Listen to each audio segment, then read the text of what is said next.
ప్రపంచ దేశాలకు మొన్నటి వరకు కరోనా భయం ఉంటే 2025 నుంచి మాత్రం డొనాల్డ్ భయం పట్టుకుందని అనే మాటలు వినిపిస్తున్నాయి.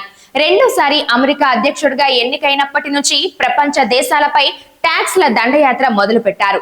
రీసెంట్ గా మెక్సికో, యూరోపియన్ యూనియన్ దేశాలకు షాక్ ఇచ్చారు.